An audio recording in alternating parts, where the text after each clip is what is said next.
আমরা আপাতত গ্যাসের কোনো মূল্যবৃদ্ধির সিদ্ধান্ত নিচ্ছি না কিংবা বিদ্যুতের কোনো মূল্যবৃদ্ধির সিদ্ধান্ত নিচ্ছি না।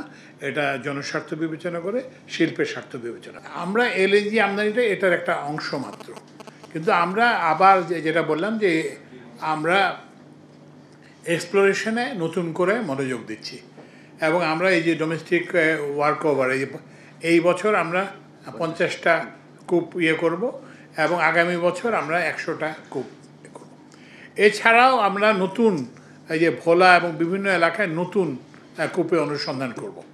তো আমরা অলরেডি ওনাদেরকে জানাইছি যে আমরা 3টা গ্যাস ক্ষেত্রে কাজ করে আমরা 27 MMCFD নতুন গ্যাস পেয়েছি এবং এগুলো কিন্তু পাইপলাইনে এসে গেছে। তো এবং আমরা আশা করতেছি যে এই যে আমাদের যে আমরা যে 50টা যে কূপ করতেছি এগুলো যদি সাকসেসফুল হয় তাহলে আমরা আরও 500 MMCFD এখান থেকে আনতে পারবো এবং 100 এই পরের বছর 100 MMCFD 100 কূপ খনন করতে পারলে আমরা আরও। এছাড়াও আমরা কি বলে যে ভোলাতে নতুন করে সাইসমিক সার্ভে এবং ড্রিলিং করা হচ্ছে। আমরা রিগ কিনতেছি, রিগের প্রপোজালটা কি অ্যাপ্রুভড হয়েছে এবং এটা ওই যে অ্যাপ্রুভড হয়েছে, কারণ আমাদের এখন যে রিগগুলো আছে সেগুলো গভীরে যায় না। তো আমরা একটা ডিপ যে রিগ সেটা আমরা কিনতেছি।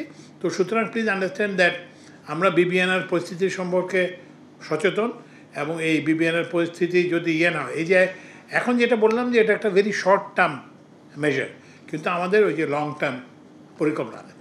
এরপরে আপনার প্রশ্নের যে দ্বিতীয় প্রশ্নটা হচ্ছে সেটা হচ্ছে যে অর্থের সংস্থান। আপনার এই কথাটা ঠিক যে আমাদের তো একটা ঘাটতি হবে 11,000 কোটি টাকার মতো এটা আনার ফলে। তো এখন কিন্তু এই যেটা শিল্পের যে উৎপাদন যে যদি ব্যাহত হয় সেটার দাম তো আরও অনেক বেশি।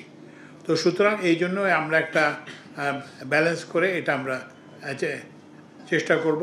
এবং এটা তো আপনারা জানেন যে এটার গ্যাস প্রাইস এখন তো আমাদের যে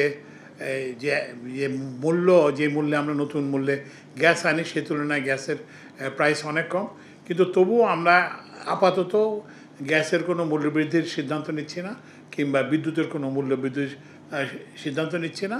এটা জনস্বার্থ বিবেচনা করে শিল্পের স্বার্থ বিবেচনা করে। না এটা শুনে এইটা এরকম গ্যারান্টি কেউ দিতে পারে না।